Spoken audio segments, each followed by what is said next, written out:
nós somos psicólogas da Encontrar-se Psicologia e Orientação Profissional. Eu sou a Vanessa Caselato. E eu sou a Giovana Betti. E a gente vai conversar um pouquinho com você sobre ansiedade em tempos de isolamento, que é um assunto que está sendo bastante recorrente, né? Que a gente está vendo que existe uma necessidade de falarmos sobre isso. Isso, nós vamos então explicar um pouco de conceito, quais são os tipos que tem, né? Como é que a gente pode lidar em caso de crises, que é o que a gente vem vendo que está sendo mais recorrente. Enfim, vamos lá. Então, vamos conversar primeiramente sobre a prevalência, né? A gente sabe que o Brasil é o país em que tem mais gente com crise de ansiedade. Para vocês terem uma ideia, em torno de 10% da população brasileira. Esses dados são anteriores ao corona, ou seja, agora a gente imagina, né, ainda não tem os estudos atuais, que deve ter aumentado em muito a quantidade de brasileiros com transtornos, né? Uhum. Mas então, o que é a ansiedade, né? É importante a gente entender que a ansiedade é natural. Todo ser humano tem ansiedade e ela tem uma função, uma finalidade. A ansiedade é importante para que a gente possa se preparar para ameaças futuras que possam vir, né? Ou, por exemplo, de uma forma mais simples, nos prepararmos para uma prova. Eu preciso ter a ansiedade que vai me motivar a estudar. Né? Se eu não tenho ansiedade, se eu fico tranquila, capaz de eu nem estudar para a prova e me prejudicar, né? Então, a ansiedade é importante, ela tem uma função, ela é um medo relacionado a algo futuro, né? E todos os seres humanos têm. O problema é quando essa ansiedade ela é excessiva e ela prejudica a minha vida, né? Tanto o meu trabalho, quanto os meus estudos, quanto o meu sono, né? O meu cotidiano. Então, esse é o problema da ansiedade. É sobre essa ansiedade prejudicial que a gente vai falar nesse vídeo. A gente classificou ela em sentimento ansioso, crise de ansiedade e transtorno de ansiedade, para explicar um pouquinho assim as diferenças e os diferentes níveis que ela pode ter, né, em cada pessoa, quando é prejudicial, né? Vamos falar primeiramente dos sintomas comuns, né? Que todo mundo tem, quem tem esse problema de ansiedade. A gente sabe que tem manifestações físicas, psicológicas e emocionais. Então, falta de ar é bem comum, né? Suores em excesso, tontura, formigamento dos membros também a gente vê bastante, dor de barriga, taquicardia. Eu acho que esse é o mais comum, né, Giovana? A pessoa achar até, inclusive, que está tendo um ataque de cardíaco, né? Pânico, insônia, tensão muscular, os músculos ficam rígidos, pensamentos catastróficos, né, de que alguma coisa terrível vai acontecer, preocupação excessiva, fadiga, irritabilidade, dificuldade de concentração, impulsividade. E assim, é bom que a gente deixe bem claro, né, que cada ser humano é um. Então, alguns sintomas vão aparecer com mais intensidade, com menos, talvez não apareçam todos. Isso é muito diversificado dependendo de cada pessoa. Sim. Então, algo que a gente quer chamar bastante atenção. A Vanessa acabou de falar os sintomas, daqui a pouco tu tá vendo o vídeo e se identificou com vários sintomas. Calma, não quer dizer que tu tem um transtorno de ansiedade, né? E a gente quer chamar um pouquinho a atenção nesse sentido. Ter sentimento ansioso e ter crises de ansiedade não significa que tu tenha um transtorno instalado. São coisas diferentes. E é isso que a gente vai falar um pouquinho mais adiante, né? É importante entender também que para que se tenha um diagnóstico, né, é preciso passar pela avaliação de um psicólogo ou de um psiquiatra, porque ter sintomas de ansiedade não significa ter um transtorno, né? E para fazer esse diagnóstico, é preciso um acompanhamento, né? Também não é legal quando a gente, por exemplo, a gente sabe de casos de pessoas que vão ao médico em 2 minutos já tem um diagnóstico de transtorno de ansiedade, né? Até com uma especificidade, né, ainda, né? E o medicamento, né, Giovana, que às O vezes... medicamento. Que às vezes não é necessário, né? Então, o ideal é que se tenha um acompanhamento, né? Que o profissional da saúde possa entender o que é que a pessoa está sentindo, se aquilo é um sentimento, se foi um momento, se foi uma crise, ou se de fato é um transtorno, né? E qual é essa diferença, né, desses 3 tipos? Então, vamos lá.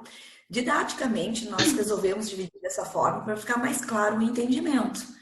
Nós dividimos em 3, como a Giovana já havia falado: o sentimento ansioso, a crise de ansiedade e os transtornos, né?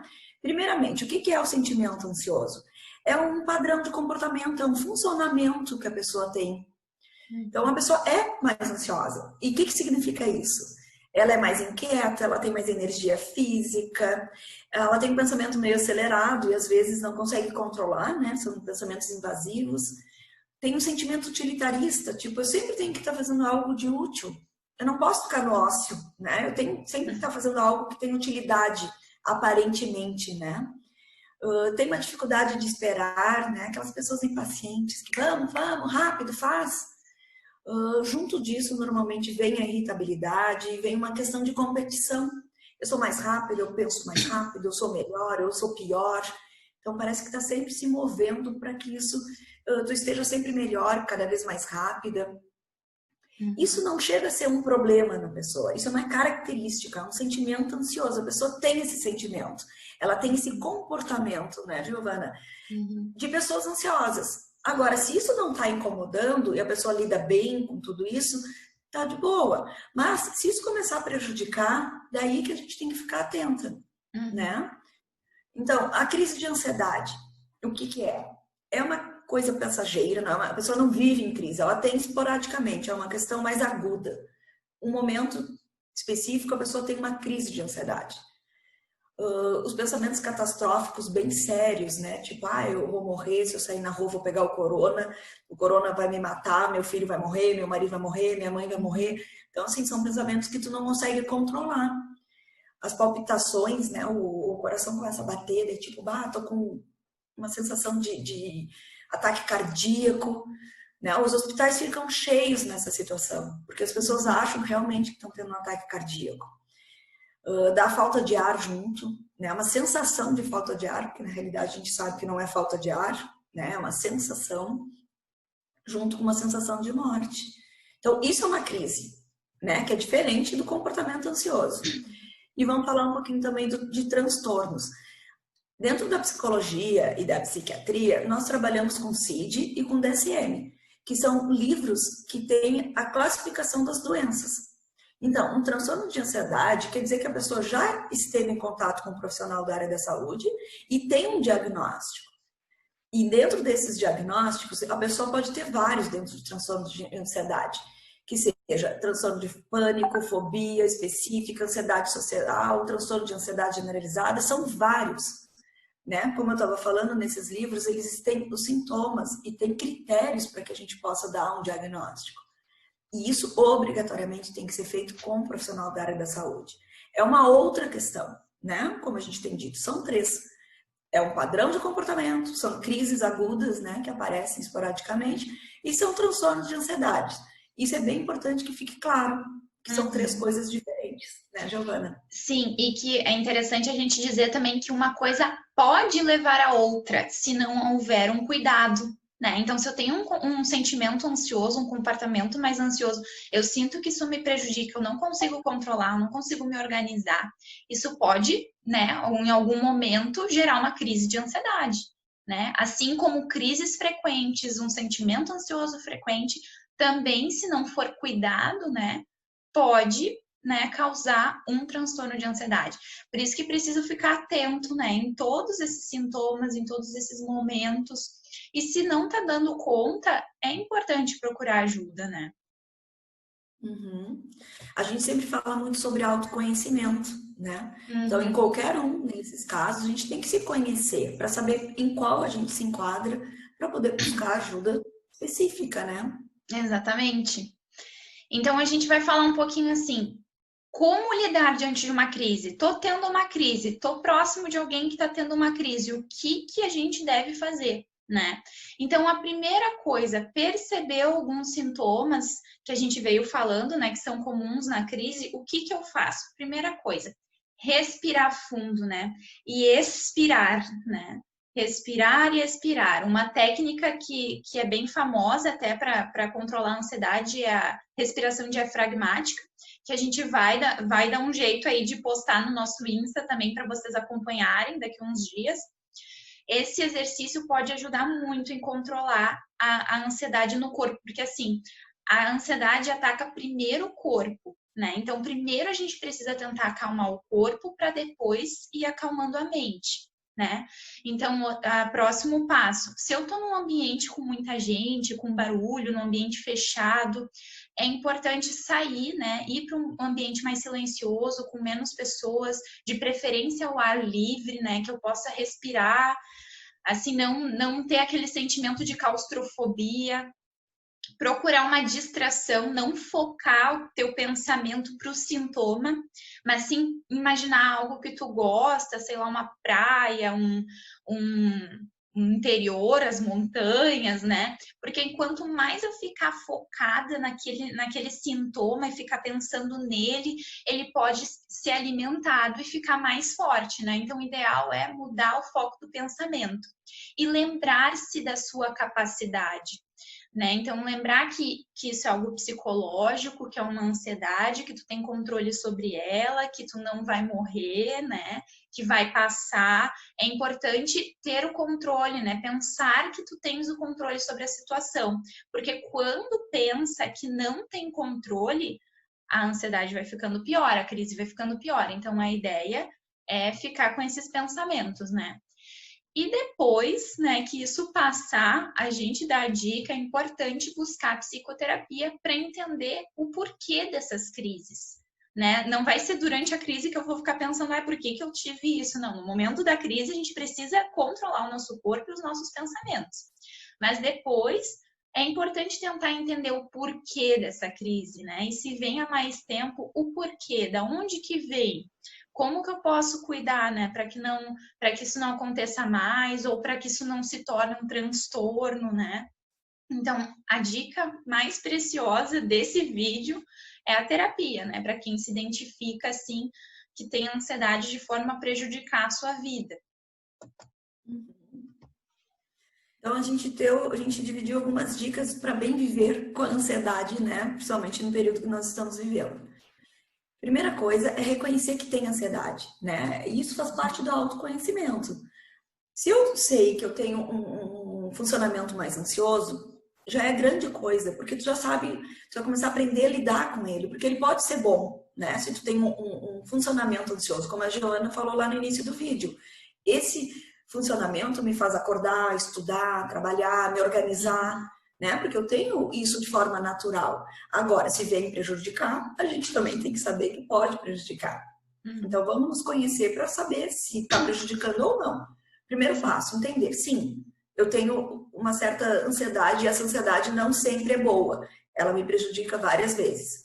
2, em qual momento, né? Em quais momentos acaba me dando mais ansiedade ou me dando uma crise? Né? E a gente chama de gatilhos. Quais são os gatilhos que acontecem na minha vida? Normalmente alguma coisa externa. Então, eu tenho um trabalho para entregar tal dia. Isso pode me gerar ansiedade. Então, eu já sei que isso é um gatilho. Então, eu já vou me preparar para que isso não ocorra. Né? Não vou fazer o trabalho em cima da hora, né, Vanessa? Exatamente. Então, o primeiro passo é saber que tem. Segundo passo é saber quais são os gatilhos. Né? O terceiro passo, saber, em caso de uma crise, quais são as técnicas, né? Que foi o que a Giovana falou há pouco sobre a respiração, sobre o relaxamento, e nós pretendemos fazer um vídeo posterior para explicar especificamente quais são as técnicas.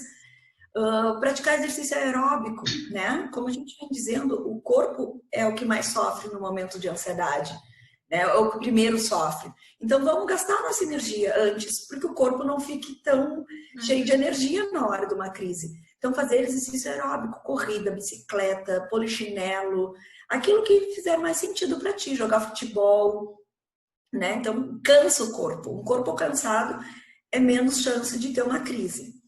Outra coisa bem importante que a gente vem vendo e vem trazendo em consultório, e tem sido bem positivo o retorno que a gente recebe, é que a pessoa tem uma rotina.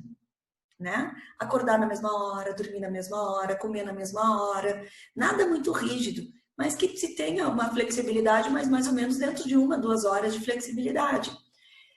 Também é importante ter uma agenda, ou se preferir, papéis pendurados, com organização de afazeres, né? Por exemplo, o que eu tenho para fazer nessa semana? Ou agenda digital também, que está bem famosa, né? Eu não consigo me adaptar, mas tem muita gente que gosta, né? O importante é tu ter organizado todos os teus problemas, todos os teus afazeres estarem estipulados em horários específicos. Por exemplo, quando a gente está dormindo, né? Quem sofre de ansiedade sabe que é à noite, muitas vezes, que vem bastante, ou de manhã, quando a gente acorda. Eu tenho que ir no médico, eu tenho que marcar uma reunião, eu tenho que ver as tarefas do meu filho, eu tenho que, né, fazer uma série de coisas no supermercado. Daí eu fico ansiosa, porque é tanta coisa que eu tenho para fazer que eu não sei por onde começar. Então, se a gente tem algo organizado, seja uma agenda eletrônica, uma agenda física, ou até papéis pendurados, tu deixa tudo específico o que tu vai fazer, quais são os horários. E de noite, caso isso aconteça e tu venha algum pensamento, tu pega um papel, uma caneta, deixa do lado da cama, se for o caso, e anota o que tu tem para fazer e faz um acordo contigo mesmo. Amanhã, quando eu acordar ou quando eu for rever minha agenda, eu vou estipular um horário para esses afazeres que eu não tenho ainda determinado quando vou fazer. Isso acalma e não cria essa ansiedade prejudicial, né? Uhum. Sim, também muito importante não alimentar os pensamentos catastróficos e sim os pensamentos bons. A gente sabe que a gente não tem controle sobre todos os pensamentos. Às vezes um pensamento ruim vem, né? Esse medo do Covid, ou enfim, a gente sabe que isso vem e a gente não tem controle sobre isso. A nossa dica é no sentido de não alimentá-los. Então, no momento que vem esse pensamento na minha cabeça, eu não ficar, né, imaginando e pensando em cima dele, né? Ele veio, sim, o Covid existe, sim, a gente tem que se cuidar, mas sim, eu também preciso viver, né? Então, foco nas coisas que eu tenho que fazer, nas coisas boas que eu gosto, enfim, de novos hobbies, novas coisas que eu estou descobrindo também na quarentena, né? A gente vê. Fala, Vanessa. Não, a questão da criatividade, né? É. Da gente sair do comum e começar a abrir as possibilidades, né? E isso também se faz muito em psicoterapia. Ver quem somos a partir de agora, né? Sim, é muita gente se reinventando, aprendendo receitas, começando a tricotar, né? Então, foco nessas coisas novas e não tanto nesse medo, né? Isso é outra dica para a gente conseguir aí controlar a ansiedade no isolamento, né? Outra dica é ter mais prazer no dia a dia, né? A gente sabe que pessoas com sentimento ansioso e ansiedade de forma geral são pessoas que querem sempre estar fazendo algo de útil, né? Então, o que a gente quer dizer para vocês é que não fazer nada, ter prazer, ter momentos de lazer é fazer algo de útil, porque exatamente esse tempo de relaxamento, de distração, é que vai te deixar mais bem psicologicamente para conseguir fazer as tuas outras tarefas. Então, sim, ter momentos de lazer também é algo útil, né? É algo importante, precisa estar previsto também na minha rotina, se eu gosto de me organizar, né? Que esteja ali, porque às vezes a gente coloca tanta coisa para a gente fazer no dia a dia, na nossa agenda, que não tem tempo para lazer. Mas o lazer também é importante. Né? Assistir uma série, um filme, cozinhar, enfim, de acordo com aquilo que tu gosta de fazer, né? Então é importante se esforçar para ter qualidade de vida. Porque a gente sabe que não é fácil, às vezes a gente entende, a gente vai falar também em outros momentos, né, Vanessa, sobre as dimensões do ser humano, o ser humano que é biopsicossocial, espiritual. Cada uma das nossas dimensões tem necessidades diferentes. Às vezes eu consigo e me dou muito melhor, por exemplo, na minha vida profissional, com os amigos, nessa parte social, né? E tenho mais dificuldade de fazer exercício, de cuidar da minha alimentação, do meu corpo, enfim. E aí eu preciso de mais esforço, né? Algumas coisas eu não preciso de muito esforço, outras eu preciso. Então, o que a gente quer dizer é que sim, para ter bem-estar, para vencer a ansiedade, é preciso esforço também, né? Mas é um esforço que vale a pena. É um esforço que vai te dar mais saúde, né? Então, a gente sabe que não é muito fácil, mas é importante, é melhor do que ficar convivendo com a ansiedade e com os malefícios dela, né? Então, dormir bem também é muito importante. A Vanessa falou da rotina, né? Muito importante. A gente sabe que noites que não são bem dormidas são terríveis, né, para nossa saúde mental, física e para todo o nosso dia, né? Então é importante ter horário de dormir, horário de acordar, né? Prezar por uma noite bem dormida. E, por fim, como a gente já vem falando há bastante tempo, fazer psicoterapia, né? Se eu estou percebendo que a ansiedade está me prejudicando, o melhor, né, melhor remédio é a gente procurar a psicoterapia, né? Tenho certeza que ajuda, né? A gente vê isso com os nossos olhos e que vai te ajudar também.